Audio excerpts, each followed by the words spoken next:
Welcome to Scene, where the art world meets the real world. Every 2 weeks, we sit down with emerging and established artists to offer a genuine glimpse into their lives and minds, all in an authentic and totally straightforward manner. I'm Carrie Scott, your host. And with 2 decades of experience as a curator and art historian, I firmly believe in the transformative power of art, if it's seen.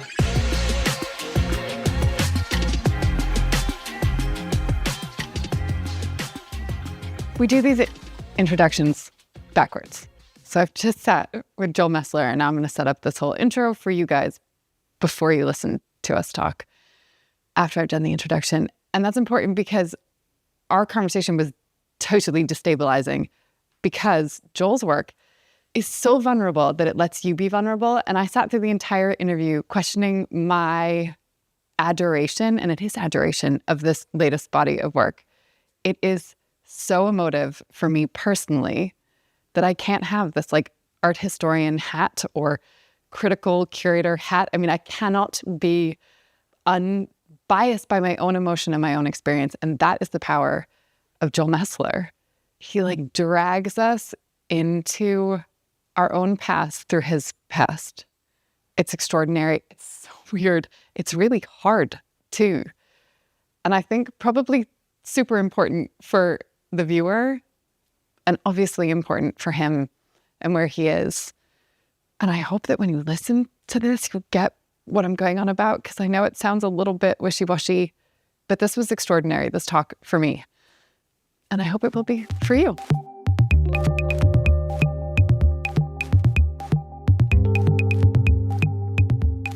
do you want to talk about? Being abandoned. Abandonment issues. I don't know if I'm ready to do that on TV. We could talk about your abandonment issues. Well, this show kind of was the end of my dealing with my abandonment issues. That's why I was like, I'm going to leave the trauma in the kitchen. Like if you kind of like have certain rooms where you're like, I'm going to leave it in the kitchen. And so then when I, go to the bedroom has its own set of trauma issues. But like if I go to the bedroom or my kids' rooms or the living room, I'm not going to bring the trauma there. Like I got to stop bringing my fucking trauma wherever I go. Okay, so you're talking about over the summer. You did a show. I did a show. Called Kitchens Are Great Places to Cry. Or Good Rooms to Cry. Good rooms, particularly good rooms to cry in. And that was at a Fancy Pants gallery in New York City. Very fancy. Very but you fancy block. Hung out there. I hung out there. A lot. I kept office hours. Why? As an introvert, I love talking to people. That makes no sense. I know. That part of things I'm still coming to terms with, or, like, what am I? But there's an aspect of sitting and having office hours, like having people know how to reach you at any time. And so like, I used to have a gallery and I loved having office hours and always being available to people, but like only during these hours. I mean, terrible business for someone who's introverted though. Awful. Right. And it's like I always go back to and he's not even one of my favorite artists, but one of my favorite like things he did was like Drawing Restraint by Matthew Barney. And this idea that like you set up challenges for yourself, and the only way that they're actually challenges is if they're difficult to do and something that you're not good at. And you have to perform this in front of other people. Like if you do it in private, it's not a thing. And so the only thing to actually accomplish is to like do this difficult thing in front of people. I'm only laughing because it totally resonates. Like, this is difficult. Yes. There are people in this room listening to us talk. And I ask myself all the time, I'm like, why do I keep setting myself up to do this thing that I find like inherently difficult and a bit nerve-wracking? Yeah. But I think it's probably because it's a good idea. It's a good idea. And I think that that's why things matter, or like people care, because maybe that is vulnerability. And I've noticed getting older is like, and you know, my friends have told me vulnerability is like the bridge to connection. And so like, as you get older, you're like, I want to be part of things. Like I want to be connected to people. That's like what I wanted to do when I was like 2 years old. And when I was 14 years old and I was dropping acid, I just wanted to like have girls like me and like guys tell me like cool secrets. Like I just wanted to be part of things. And then my life took a turn and I like tried to find different ways to like connect with people. But now you're like, I could just connect with people by being honest and doing difficult things. So you're like, if I do this weird thing that I'm totally uncomfortable with, you connect with people like we're, hopefully connecting. Or not yet. Maybe. Not yet, maybe. So last summer was a giant moment for you. You were like literally everywhere. The kitchen crying show. Kitchen. You're in the kitchen. You were pitching at the Mets. You were at the Rockefeller Center. Yeah. You were at the Chateau Lacoste. Yeah. Have I forgotten any? No, I think that's all of them. Then I was here. Then you were here. But what was that like? It was one day at a time. It was amazing. And I got to say, at the end of it, I was like, like, what now? And, there's like a part of things that like I spent so many years of my life like doing nothing and like sitting on the couch and like eating frozen burritos at the local gas station for like breakfast at like 2 p.m. after like, waking up at 6, like I wasted a lot of time in my life. And so the fact that like people want to talk to me at all, or people want to like something that I do, or any part of like, hey, Joel, you want to come over? I'm like, let's do it. So I have a lot of like yeses built up in me at this point. So like for me, like this is fucking great. And so like when the party was over at the end of France, I was like, like, what now? Like who am I going to talk to now? Or like, what am I going to like make now? And so, now it's sort of like I spent, after France, like I was like, oh, what can I put in the diary now? Like who's calling? So if anything, I just, woke up and it was just another day. It's like, where are we going now? The funny thing for me about your moment this summer was that I knew your name. I don't think I could have recalled your work in my head. And then I kept seeing it everywhere. Yeah. And I was a bit like, is this like some weird confirmation bias? Like, am I looking for this? Like, it can't just be the algorithm because I'd sort of bump into you. Right? I think I like turned on the news and then you were at the Rock and I was like, yeah, damn it, this guy's everywhere. Yeah. And it sort of felt like you were throwing these imperatives at me. Yeah.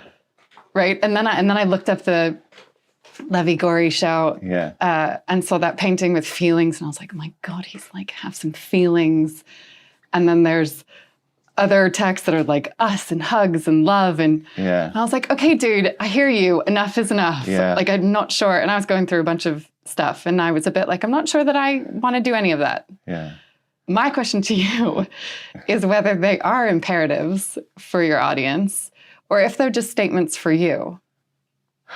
I mean, that's right. That's like the crux of it all. Like, I think not just in art, but in life. Like, it's sort of like what we were saying right before this started. Like, if you're sharing and you're honest, then maybe people identify, right? Like, so they have a place to identify, and they can maybe reflect on what they're going through, and they could say like, oh my God, like here is the sound or a voice of something that resonates with me, and I'm not alone. Coming from somebody who always fucking felt alone and special, and like I was the only one, and so I would like, be in a fetal position on like with a cocaine hangover and be like, oh my God, like I want to fucking die. Can't do this another day. I'm special. I'm the only one. That was fucking torture. And so then like to be able to like literally kind of just tap into this other space, which is, I don't know, a kinder, gentler space, and then have other people identify that, the space between like other people and you starts to blur, you know, to a certain extent. Because if you just like if you're just like kind of let go and you're like, this is kind of not about me or my ego anymore. This is like literally just, you don't know if you're fucking coming or going, or if it's like about you or somebody else. You know, it doesn't even fucking matter at a certain point. Like, how'd I get here? Who cares? My follow-up question was going to be, do you think the answer even matters? Yeah, So, exactly. Obviously not. Yeah. I think that they were only for me, in fact. Yeah. And that they were like out there like blinking signs like, no, you must have feelings. It's okay. Yeah. And actually, fundamentally, you do need a hug. Like, Yeah. go get a hug. Yeah. And that you almost gave me permission to do those things. What? Which is really weird, Joel. Like, really weird. Right? How can a painting do that over the internet? Yeah. Well, and then maybe it's not just about the painting. No, it's obviously not. You know, at all. Like maybe something else is happening, and you know, and then it's so much about the people and the things, and then like the whole thing that's happening, you know, and you know, it's like for you to identify and to feel those feelings, it's like there's something in the world and there's a thing, and you're talking about a thing, and then like we need to talk about the thing, and then we need to like go on the road to talk about the thing, you know. And it's like, forget the painting. The painting is just a thing that came out of the thing that's like about color and composition, and it's a thing that talks about the thing, but now we're taking it on the road. And so then like, and I love ephemera, because then the ephemera is just a thing that is the thing about the road, because it's about the life traveled, and it's about, you know, so it like, it tells the history and the thing, because after the whole thing is like over and done and we're long gone, you know, and we've had the feelings and the things, what's left is you might have some color and composition, but it will be like the story that people say like, oh, that thing came because these people took a thing on the road and talked about the thing. But if we're not there to talk about the feelings that we had about the feeling, it's just some schmutz on a surface, really, you know? So you kind of got to bring something to the table. So we're living it right now, and that's all we got. Do you worry that No. You don't worry. Lies. You must worry. I have financial insecurities. I worry about my children's health. I worry about other people. See, so you do worry, but you don't worry about the work. Is that what you're saying? I don't worry about the work. You don't? I mean, if what's to worry about the work? There's no worry. There's no reason to worry. If I never made work again, it would be fine. How can you say that? Because I could make books. I could literally like, I'm going to have a store I'm going to start opening stores called Smile Shops. And I'm going to open my first one here in East Hampton. And I told my kids this morning, this is part of the gratitude thing. I was telling my kids, I said, I'm going to have a kids corner. And I was like, you guys got to think about what you want to sell in the kids corner. So my girls are going to make bracelets, and it's going to say smile on the bracelets. And my son's going to make stencils that he could put on the bottom of skateboards. That's awesome.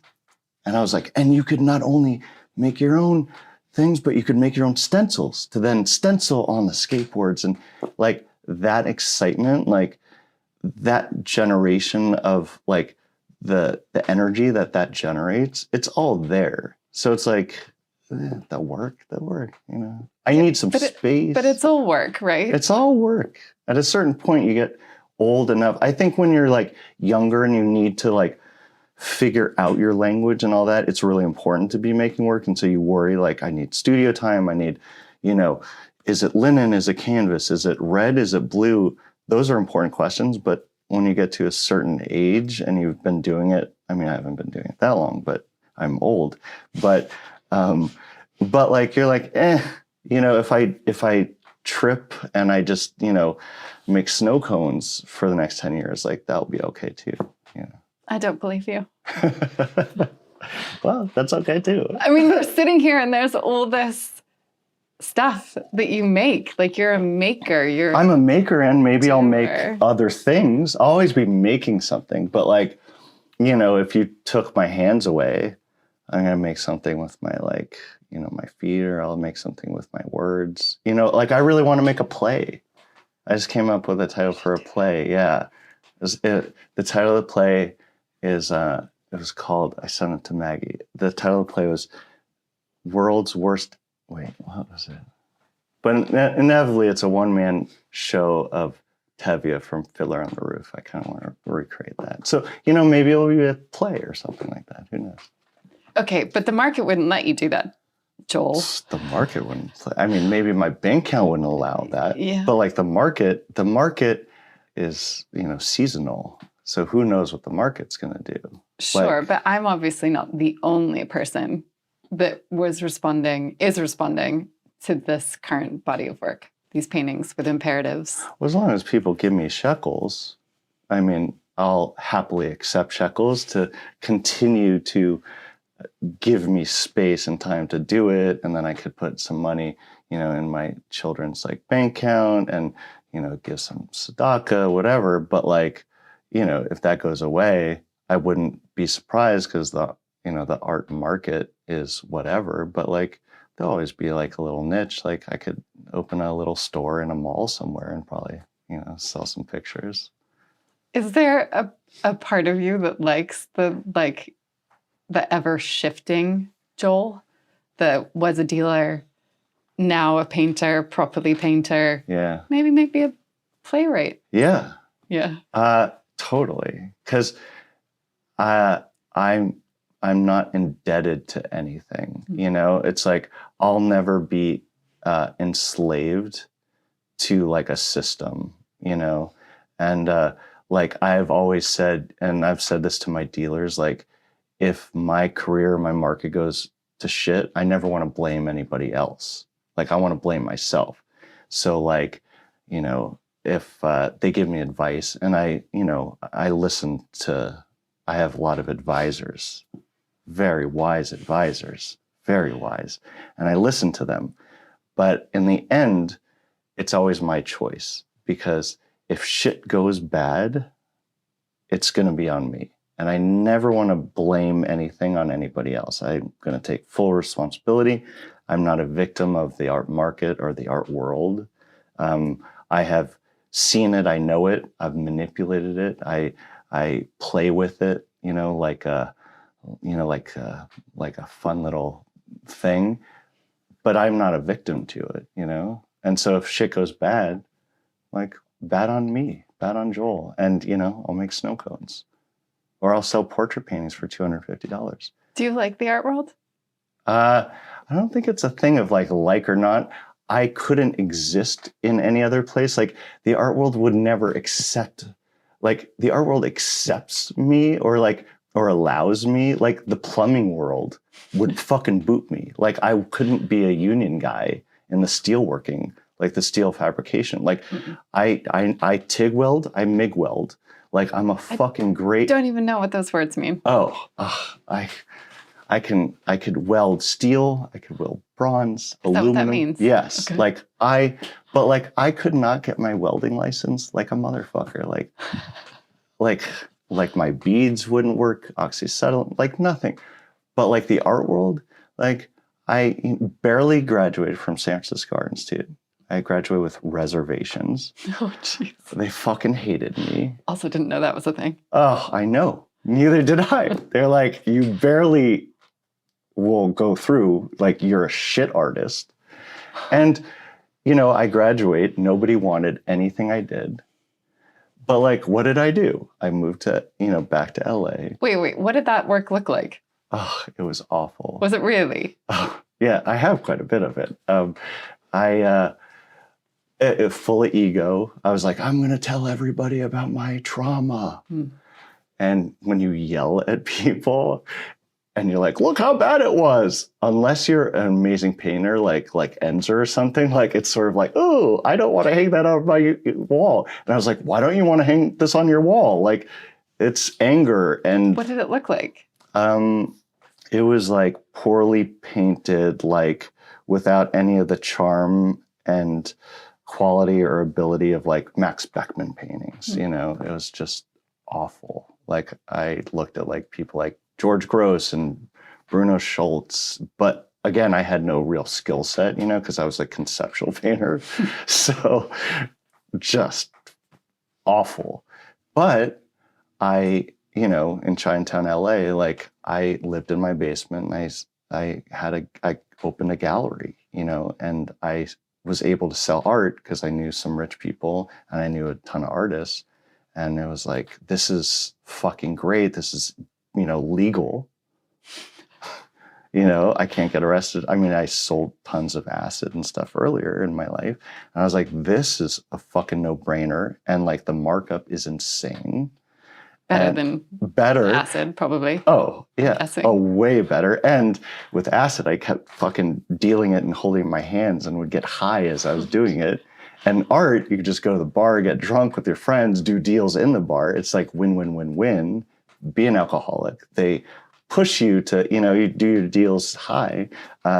So it was the greatest place ever. So I just don't think I would have, you know, it was a place that kind of accepted me, and our world kind of takes the world's best people in the world. Mm-hmm. It also takes some of its worst people. So you kind of have to know how to navigate it. But I don't know. I mean, I don't love it or hate it. It's the only place I know. You know, I grew up in it and I'm in it. You know what I mean? It's like I'm old enough now where it's like the children are in charge now. Mm-hmm. And so it's sort of like, here I am. Like back again. Yeah. The trauma, though, is still in the work. Very much in the work. The world is yours. It's just exactly right behind you. The one I just did after this one, this is a series I never showed, but it said family vacation. Burning? Yeah, burning. Yeah. I mean, it's kind of dark. It's very, it's dark, but you know, I think that was a thing of getting past that like early work where it was also there's different layers to it. So like you could also bring to it, like using the motif of the banana leaves from the Beverly Hills Hotel, like the Martinique wallpaper. Like it was a place that, you know, my dad had a nervous breakdown, but it's also a place where I kind of reinvented myself. So like there's darkness there, but I also like made myself and reinvented myself using that language. So like, you know, the pool party is like this very surreal place where there's lots of tears, but it's also a place that like, again, like I was able to kind of mine years and years of like kind of, I found joy later in my life through that, you know? And so people were able to come to it with joy, but also a lot of darkness. So I like that there are layers as opposed to like the earlier work where I'm like, hey, fucking, I'm a victim and it's all hell. And you're like, and then if you didn't see the hell, I hated you. And if you saw the hell, I hated you, you know, because I was in hell, I guess. Yeah. It's really clever. Like you're really clever. Because I think that what these paintings do, or last summer did, is that there's a ton of pain in them, but you let us put our own pain into it. And actually it doesn't much matter if your dad had a nervous breakdown. Yeah. It's more about like I said, right? I saw this hugs thing and I was like, all right, God damn it. I know I need some hugs. I'll go get some hugs. Yes. Yeah. But it's really smart. You're a bit smart. Or I'm not. And maybe being not smart is the smartest thing. You know, it's like just trying to be like a vessel to hold. You know, it's like we're just all fucking trying to do the best we can in what we got. And it's like kind of like a Forrest Gump kind of fucking strategy. Like just be a fucking vessel and just like do the best you can. And as opposed like, you know, I mean, who the fuck is smart? Is it hard though always to return to who is smart? No one. Yeah. Is it hard though to return to like the scene of the crime? Or like, do you ever worry that you're exploiting and making yourself think about hard things all the time? I think I would worry about that. Yeah, I mean, I think at the beginning, I worried about that a little bit. And it's interesting because now less so, but now that the Olympics are coming back to Los Angeles, I know this is random. It's all going to make sense. But in 1984, when the Olympics were last in Los Angeles, my family, the torch, they ran the torch right by my parents' house, Alpine Carmelita. And it was a whole day. And we had friends come over and they had lounge chairs and the torch ran by. And it was like this really... And you were what, 10? Yeah. Not even? Yeah, I was 10 years old. And so it was like this major day. And I remember it, and there was just, security and blah, blah, blah, blah, all this stuff. And so now with the Olympics going back to LA, and I now have a lot of connections to people that are actually kind of involved with the Olympics. Please tell me they're going to give you a torch. Well, so I've actually, in my twisted mind, thinking, holy shit, are they going to go by Alpine Carmelita again with the torch? Could I? Should I? Could this? Definitely. And so I'm like, is this... Now, maybe this has to do a little too much with me and ego and like going back to the scene of the car. So again, I'm kind of trying to like, and maybe this is like a private thought that you, but like, I was like, whoa, like, and maybe I just do this on my own with nobody watching, like a day before. But it's that kind of stuff of like, holy shit, like this is a whole thing, So we'll see. I think this is the mad thing, though, about artists, right? You're all so good at being vulnerable in your work, and it's so brave. Like it is a bit brave. Again, I mean, I think if you don't use it for weird things like this, then like what does it do to you? Yeah, like I don't have the talent to make pretty pictures. So like I gotta use it for something. But you do. Like your rabbi paintings are pretty pictures. They're pretty portraits. I mean, I thank you so much for saying that. I don't know if people would normally say that. I mean, I think that they maybe, there's some reds and some whites and blues and... I mean, you're going to have to define what a pretty painting is. Yeah, exactly. I mean, I think if you put it next to like some other... Who? Put it next to who? I don't know, like... But you obviously do. You have something in your head that's a pretty painting. So what's a pretty painting? What is a pretty painting? Who makes a pretty painting? Maybe, who's making pretty paintings now? Like, does Anna Wyatt make pretty paintings? Yeah. So maybe like if she's like... They're not so pretty though. They're hard. They're hard if you let them in be a hard. dark way. Your paintings are pretty. This was my issue with your paintings this summer because they're not really for me. I like a bit more like... Rough. Angst-ridden, naive, painful, right? So the rabbi paintings obviously are right up my street. Right. But whereas like balloons and happy words, right. Not for me. No, right. Thank you. Yeah, that's not even for me either. I don't really relate to that either. It just came out. No, and again, I prefer the kind of the rough, gruff, like rabbi clown. Kathy Kollwitz. Yeah. Oh my God. Best Kathy Kollwitz. Ever. Oh, Kathy Kollwitz. Yeah. That whole, the German expressionist, the Kathy Kollwitz, the gross, the heckles, like all the degenerate art, like, oh my God. Like I grew up with that stuff, too. Oh, it's so good. Yeah. The other kind of the pop thing I've never connected to until I started to make it myself and understand that language and the power of it, and the power of like I always hated Robert Indiana. And now I'm like, oh, you are this amazing man, genius, like with your language. And his sculptures are great. They're amazing, but I never really appreciated him until I was so close to him. I was like, God, if I could, die and be like, oh yeah, he was kind of like a Robert Indiana. I was like, oh my God, I'll die okay, fine. Has anyone cynical said to you, well, you just did the pop stuff because you were once a dealer and you do know how the market works. And so that was smart. Oh, that's been that was the whole thing as soon as I started making work. Like the first real show I did was with Niels Cantor, who, lives in Beverly Hills, is has quite a history. And that was the big thing of this fucking guy is this manipulator just bullshitting his way. And, there was certainly a part of it of let's keep the paintings cheap. Let's get people to like the work. But the reality is nobody was going to pay $10,000 for a painting. And as next dealer, you're like, well, why would I price it at $10,000 when nobody will pay 10 grand? Price it at $2,000 so people will buy it.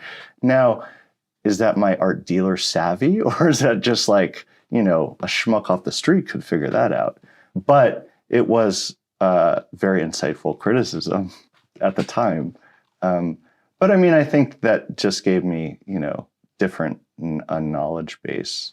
But, knowing how the sausage is made a little bit definitely helps because, again, the art world is full of some scorpions, which, I like to play in the mud too. You also like to walk two very distinct lines. So it was interesting to me this summer, right? At the Rock, you did this pool party that was actually a pool party. Yeah. And you invited all the cool kids and they all come for you. So you kind of operate in this the uber elite of the art world. You're in the power, right? But then you also did things for kids. Oh, yeah. There over the summer. Thing at Guildhall that I'm going to do every Saturday, we're going to do programming for kids. I'm the whole thing. It's going to be. So, but you get that that's really, and then also, let me finish this point here. Okay, yeah. That your work now is so expensive, right? Lots of people can't buy it. Most people can't buy it. But now. They can buy some things. They can buy some things. Yeah. You've still left accessible things for us. I still do portrait paintings, and also the, dollars doesn't really mean anything anymore. I mean, when I was young, $5 used to buy. Oh my God. I bought a bottle of water yesterday when I got to JFK and it was $7. Yeah, it's unbelievable. What? I mean, an emerging artist is $18,000. When I used to sell emerging art, it's give me $900. Take home a Henry Taylor painting, We'd celebrate a $900 sale, But, okay, but you are literally trying to walk two paths simultaneously. Probably more than two.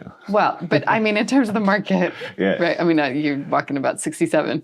Just look around the room. How do you negotiate that in your head?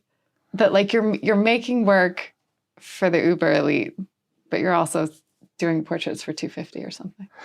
So this is interesting because the economy of the art market is one where I think the reason that the prices are the way they are for certain paintings is actually less about who can afford it as opposed to who's going to sell it.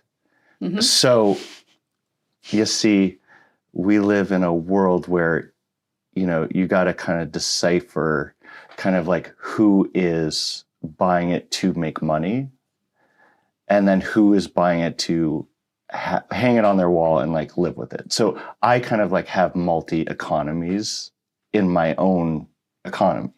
So if I know somebody's going to hang it on their wall and live with it and it's going to be a family heirloom, my painting might cost $5. Depending on who it is. But if they're going to buy it then to sell it, it might be 10 times. I used to be a bartender at this bar in Hop Louis, and there were local prices, there were normal prices, and there were asshole prices. And as a bartender, you had to come up with that price list in your head in an instant. And you're now saying that that's what the art world does too. You said it. So, now there's a real price and there are retail prices, but there's also why are certain people buying certain things. So if I know that somebody, and it's fine because you want, at least I do, certain works, being bought and sold in the economy. That's called a market. And I'm happy that there's a market. Like if nobody is like saying your name, then, it's fine. I'll be making snow cones. But like if people are buying and selling, it's fine. But sometimes you want people actually just to hang your work and actually enjoy it and be in the walls and not in storage units. So like to me, that means a lot to me because I make this so people could actually engage with my work. So like those prices like don't mean the same thing, but if they're gonna make money, it's sort of like if you're gonna like, as soon as you take the painting off the lot, the car lot, it's worth more off the lot. Well, then I'm going to make sure that I make enough money that when you take it off the lot, you can only make a certain amount of money. And so I have to be knowledgeable enough that I price it at a certain price point, knowing what the price is outside of the parking lot. What about your kids? Like, what do you hope that they take away from your work? And I'm asking this particularly because I do think you've been really open about it in other interviews. There's a lot of childhood trauma in your work. And your kids are probably too young to see all that. Hopefully. But what do you hope they see your sort of legacy as, or your paintings as? Or do you not think about it? Yeah, I don't really think that. I think that I'm trying to just like stow away money for them and art and like, put notes and like, here's the key to the storage unit. Like, this is yours. No, I mean, that it's worth anything when I die. I mean, that would be amazing.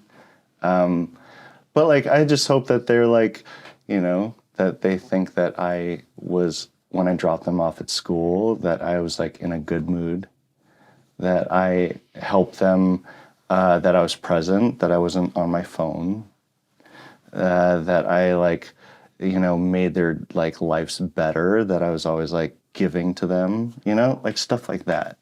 And that like, there's always art around, but like, I have this one drawing by one of my favorite artists, Mason Sartorelli, and we had this drawing on the stairs and it says, it's 33 because he did it on March 3rd. And it's 333 all over the drawing. And Ava, one of my daughters, she's like, it's so amazing that he just wrote 33 all over the drawing and that's all it is. And that it got this beautiful frame and such attention on the staircase. Art's so interesting, And so whatever, something's happening in that amazing 9-year-old brain. You do that, you're like ninja, because you do this thing. You've done it since I walked in the door. And I don't know if you're just very good at reading people or just where you're at is parallel to where I'm at. I had a complete meltdown with my 11-year-old the other morning. And it was based at like there was a literal shitstorm in our house. Our dog had like exploded over the night and I was cleaning the carpets and trying to get them ready for school and whatever. So hard. And well, really, it's not, right? It's just, and it's where you're at. Yeah. Emotionally. Totally. To where your tolerance is. Yeah. And he like didn't have his blazer on when I came downstairs. And I had a giant go at him. Yeah. And then I put him on the bus and was like, not great. Yeah. And spent all day being like, not great. And then when he got home, I pulled him aside. Like I did a proper, like, you need to sit down. And I'm going to sit down.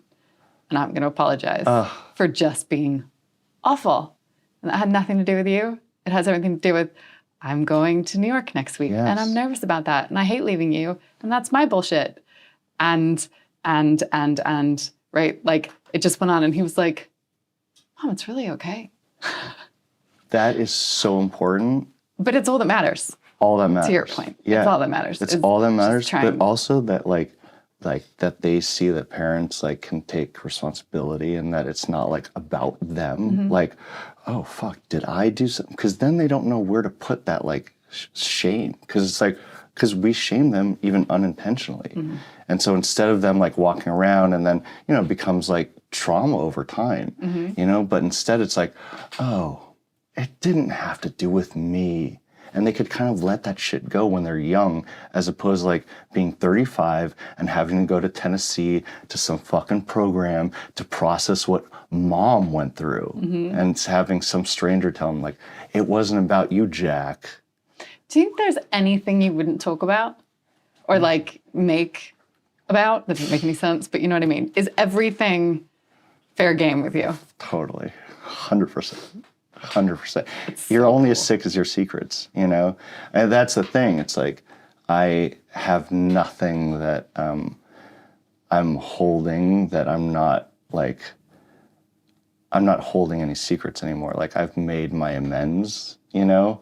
Like, I've kind of admitted the things, and I was holding so much fear for so many years because I did weird, bad shit, you know, mostly to myself. Again, you know, like, you're only like bondage of self. Like, the only enemy I've had my whole life is me. Like, nobody's really ever tried to hurt me, harm me, fuck with me. It's always been me, you know? And so, like, once I figured that out, I was like, oh, let it all fucking go. Because when I fucked with anybody, it was always because I was afraid. Or you know, it was like me. So it's like, I let it all fucking go. So it's like, I got no secrets. It's a beautiful thing. Yeah. Okay, what's next? What's the next thing you're going to do? Miles of Smiles. Miles of Smiles. And the Smile Shop. And the Smile Shop. Yeah. What are you going to sell? What are you going to sell in the Smile Shop? You know, Things the that kids. make people smile. That'll be easy for you. That's too easy. But I want to make things that, like, literally, like, just, yeah, have people smile. I'm going to do a lot of, like, collaborations with, because it's at Guildhall. And so things that stores, like, companies that are here in East Hampton. So it's kind of like making, and I'm essentially taking what I did at Levy Gorvey, and I'm going to have office hours. And so I'm going to have like a reading circle. Just to contextualize. Yeah. Right. I mean, I came around the corner. Oh, it's right here on Main Street. It's But that street is like Rodeo Drive. Oh, yeah. Well, when did that happen? Gucci. So East Hampton has always kind of been like the summer, like, yeah, Rodeo Drive. Sag Harbor is more of like year-round, village, you know, more quaint. So you're going to do the Smile Shop on Rodeo Drive. Yes, where Guildhall, where the museum is. And so I'm going to do collaborations with a lot of the stores that are here on Rodeo Drive. So that's what I mean. Ninja. Like ninja smart. Yeah, and I'm going to do a little like performance with Performa. And so kind of like, you know, like have, you know, programming and have my office. So kind of like, you know, engage, you know, it's summer in the Hamptons on Main Street. And so like engage the Hamptons, like, you know, just like be here, be around. And because it's around the corner, just like, hi guys, and like have flip-flops, and we'll have towels, different colors that say like to life and discos. Like, Are the people that come, are they like Rodeo Drive people? So they'll just bump I mean, it's everything. into It's your the work? whole gamut. You know, it's like everything, you know, it's like you see like Jerry Seinfeld like driving his Porsche, but like, you know, I mean, when this was the gallery, like you had, you know, big people just walk in and just like, I want that, I want that, I want that, you know, totally interesting things. But then also other people that like you'd see in the church basements, you know, just like coming through. Like it's the whole mix. And it's so interesting because it happens out here and not in the city. So it's like people are on different speed, you know, and it's like they're in a different, like the matrix is a little different. So the hustle is different. And so you're getting people like, maybe like they just came from the beach and they're like, I'm Sandy, you know, like, and so you have different conversations. I think there's a performative part of your work. Yeah, probably. I think that's what people will look back and say, Yeah. hey, that guy, that was kind of a performance. Yeah. Yeah, you know, I mean, maybe as you say, like doing the uncomfortable things is, you know, it's like Is the thing. is a thing, you know. on that note. Thank you, sir. Thank you. Thanks for listening to this episode of the Scene Podcast. If you liked what you heard, I'd love it if you subscribe wherever you get your podcasts. And if you want to connect with us between episodes, follow us on Instagram at WatchSceneArt. I'm Carrie Scott, and I'll see you next time. Get it?